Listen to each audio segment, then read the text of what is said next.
If you're feeling foggy, unfocused, or just mentally off lately, your brain might not be getting the fuel or the nutrients it needs that literally power your brain's ability to think, to remember, and to regulate your mood.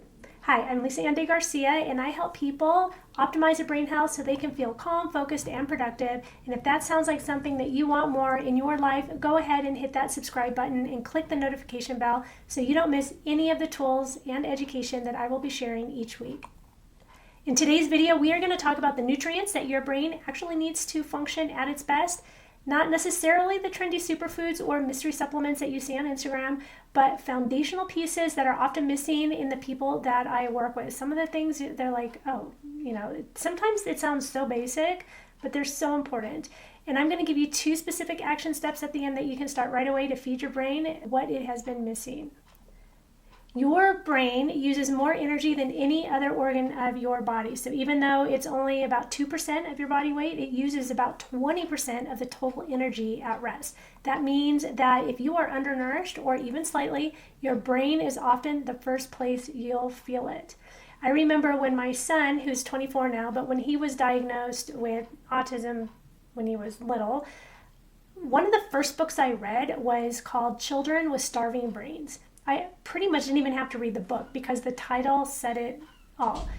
All these kids or adults, anybody experiencing brain issues, their brain is really malnourished.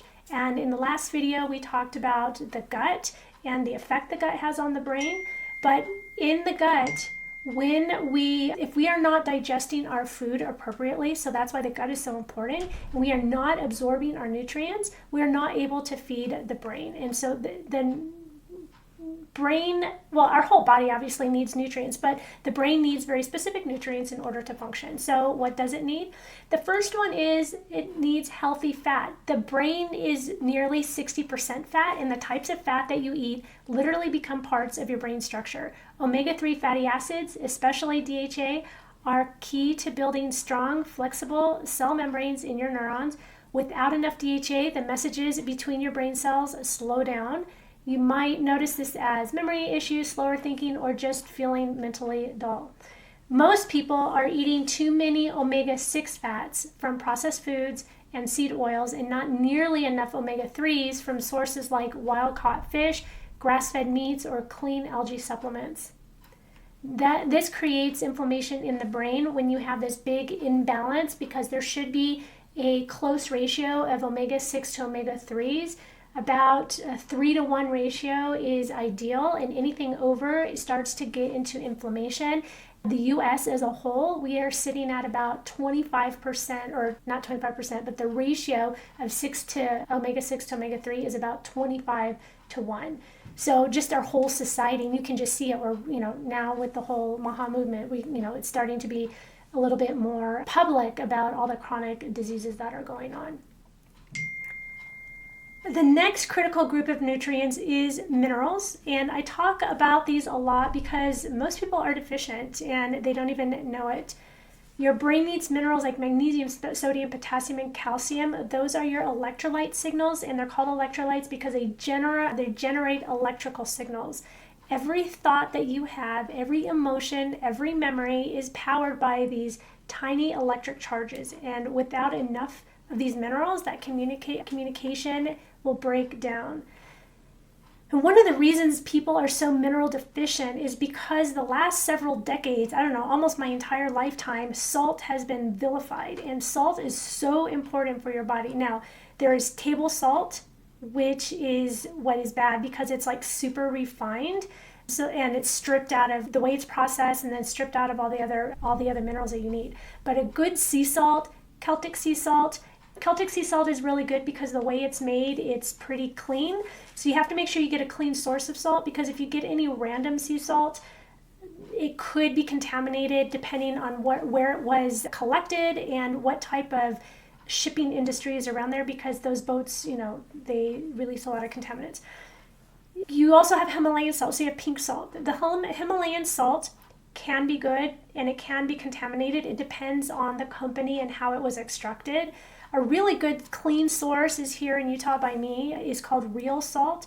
Real Salt is also pink, but it's like mined in, it's just different. It's extracted very safely and cleanly. And I know there's other brands of salts, I just don't know what they are off the top of my head. So Real Salt is a good one. Celtic sea salt is a good one. Another good source is Quinton water. Quinton water comes from deep in the French Ocean, and the isotonic version has the same ratio of minerals as our plasma. So that is a very healing one. That one is in the US, is distributed by Quicksilver Scientific. You can go on my full script link in my description below and you can get that, or you can reach out to me and I can help you with that. There's a hypertonic version. So when you see isotonic and hypertonic is more salty, it's more concentrated, and it's more for people who are sick. That they tend to give those to people who are more sick, and then they give the isotonic kind of to everyone else. So those are my favorite sources. Also, trace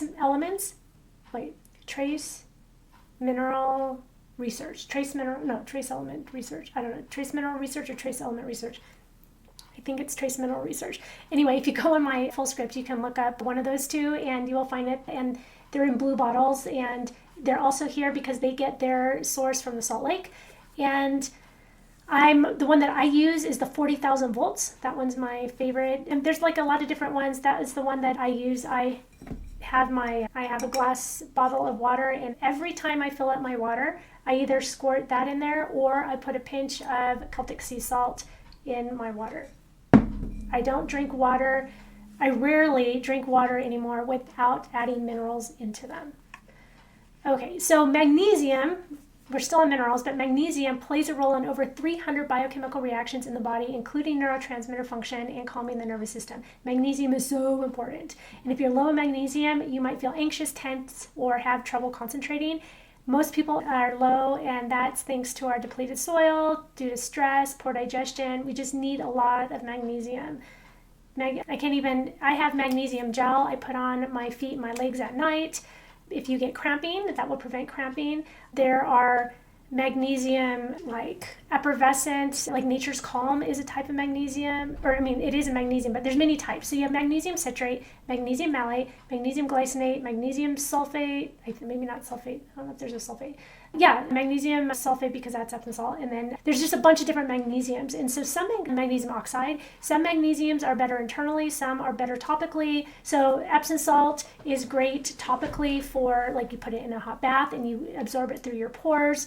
You can put Epsom salt in water and drink it. I will just tell you, it's extremely bitter, but you can do that for a laxative effect. If you absorb it through your pores, it's going to be good for calming. So there's a bunch of different magnesiums, and getting the variety is good, but it's very important. People are very low in magnesium. All right, so we're at minerals. Now we got B vitamins, and B vitamins, especially B6, B9, which is folate, and B12. These are essential for making neurotransmitters like dopamine and serotonin, which affect motivation, focus, mood. Without enough B vitamins, your brain can't create or recycle these chemicals efficiently, leading to brain fog, low mood, or even depressive symptoms. Something you need to know is that B12 and B9 are part of, and I think B6, but don't quote me on that one, they're part of the methylation cycle. And I am going to do an entire, at least 2 videos just on the methylation cycle because it is so important. And I go back through my history. I've done a lot of testing on myself. I've done a lot of testing on my son and my kids and other members of my family. My son's 24, so ever since he was little. And I just pulled out these 2 binders. I'm like looking at them right over there. I just pulled out these 2 binders with like tons of old labs. I've got to really reorganize them better because they're just busting out of the binder. So I just started shoving them in there. And realizing how important, I knew how important methylation was, but realizing how important methylation is because a couple of years ago, we did the genetic testing to look at the genetic SNPs that are associated with methylation.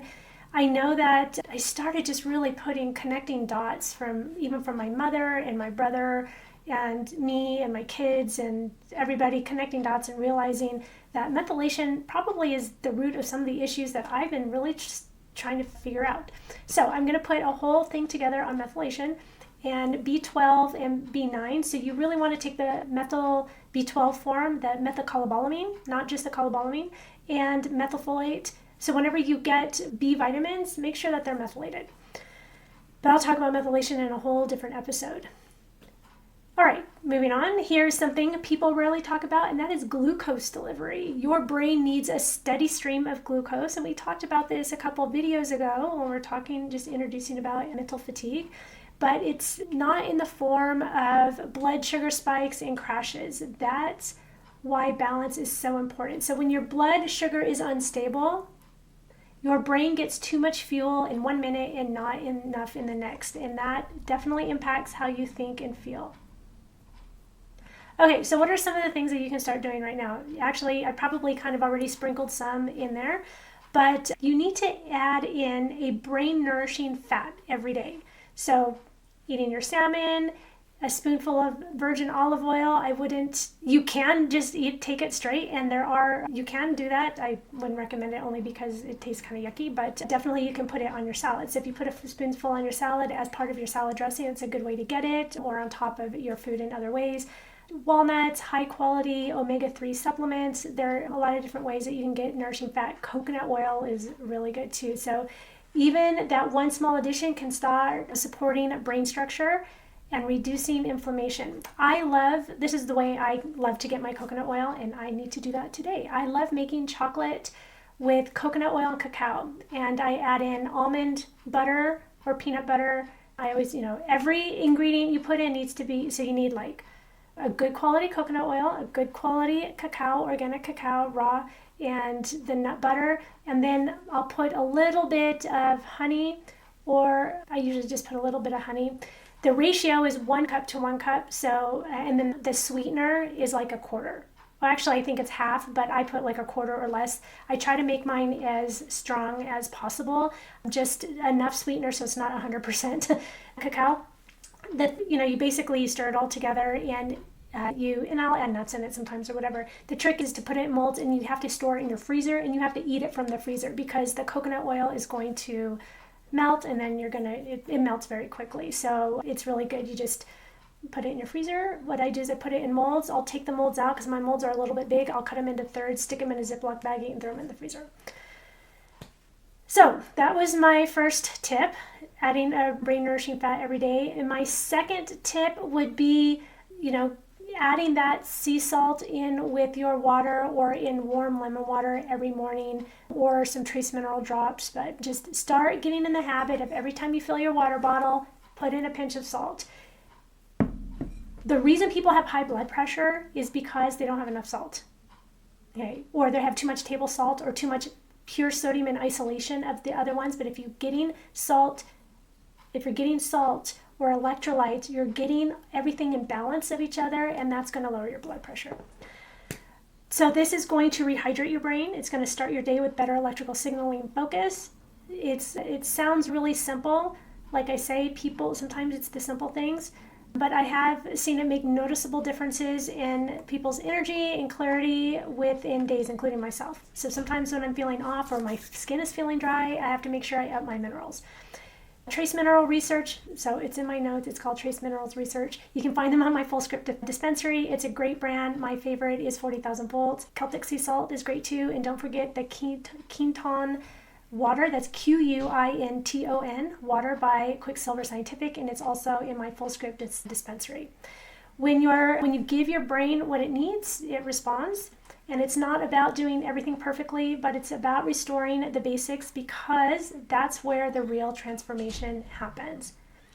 If this is helpful, go ahead and give it a thumbs up and subscribe so you don't miss what's coming next. And if you want to know more precisely which nutrients your brain needs in order to thrive, check out my Feed Your Brain workshop. Link is in the description below, and I will see you in the next video.